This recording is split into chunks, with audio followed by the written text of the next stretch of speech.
AI. Yeah. Well, it's one of those things. I mean, it's like, look, it's not anything new in terms of transitions that happen. I mean, the digital platform with editing Mhm. and cameras, yes, a whole lot of people lost their jobs, you know? A whole lot of, remember we used to, on a very basic level, to have our reels done, we would have to go to somebody who we would take our VHS tapes and they would plug them in and they would do an offline sort of edit of it, you know? And then they would make that and then they would make 100 copies on the big banks of VHS. Well, you don't see those houses anymore, Mm. because everyone has, iMovie or whatever the what is it, Premiere and that kind of stuff, Hmm. and everybody's editing their own thing. Even with with photography, you'd have to have it shot, and then you take it to a lab, and then they would develop it, and Right. you'd have your loop, and you look at it, and you make your choices, and then they make a 4x6, and then you make your choices.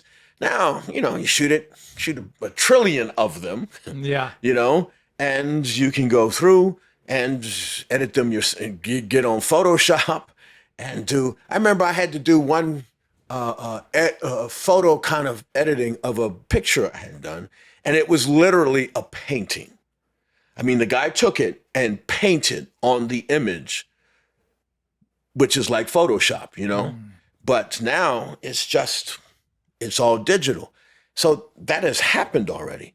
And now it's sort of a next level with AI where, a certain digital sort of enhancement is going to jeopardize a lot of people's work because of it can do things faster Yeah. and, easier than we can. Uh, but I think it's only going to be, at least for now, to a certain level.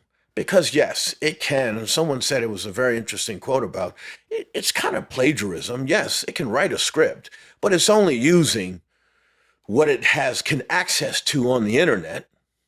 So it's Right. kind of taking the elements of what it sees there, the heart of things, the pain of things, the vulnerability of things, the humanity of things, the humor of it.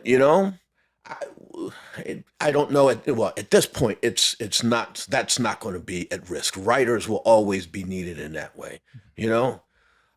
So, but it's for me. It's like I want to learn how to use it.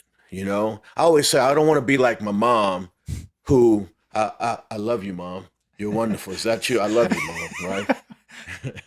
Uh, but you know how older folks are like, oh my gosh, the emails, oh the Yeah. Instagram, oh Yeah.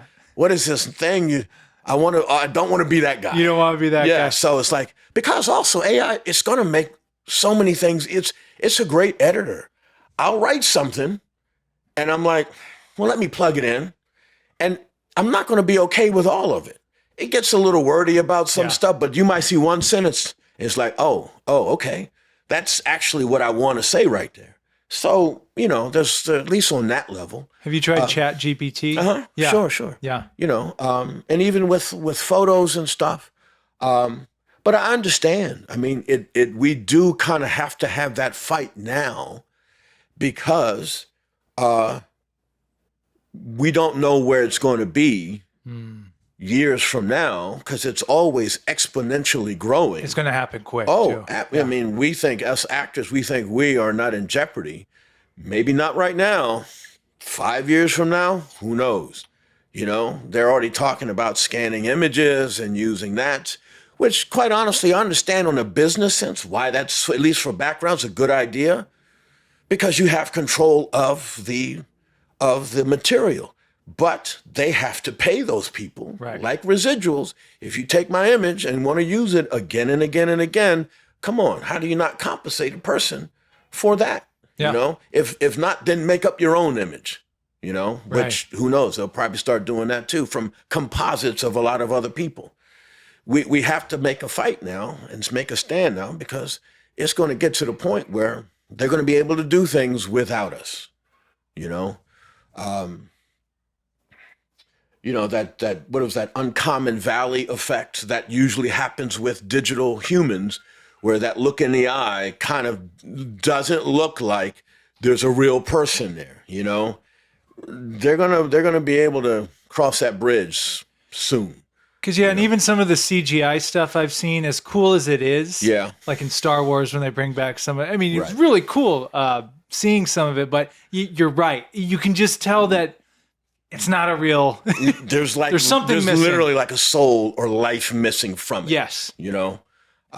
So I'm excited. It's one of those things you're excited about what the possibilities are. I mean, I think about my mom. You know, I love you, Mom. I think about my mom, the things she has seen in her life. Refrigeration, microwave, going to the moon, stuff that has happened in her lifetime that we take for granted. Even for me, we saw the inception of the computer, laptop computer. My daughter's like, what, that's always been around, right? I'm like, no, the internet. It's like we had dial-up. She's like, dial-up, what's that? And so stuff like that I'm excited, almost like, man, I wish as long as you can live to see what they come up with, and I would wonder what my daughter, we talk about, what do you think it's going to be like for you in 40 years? The advances that are going to happen on probably holographic stuff. You see the Taylor Swift concert, and it's not a big screen. It's a big hologram of her in the back, that people are watching. So it's exciting of what's going to happen. It can also be, it's going to affect a lot of people, jobs and privacy and, some of this dystopian stuff we see in sci-fi movies. Sci-fi usually leads in terms of what the future can be, so who knows?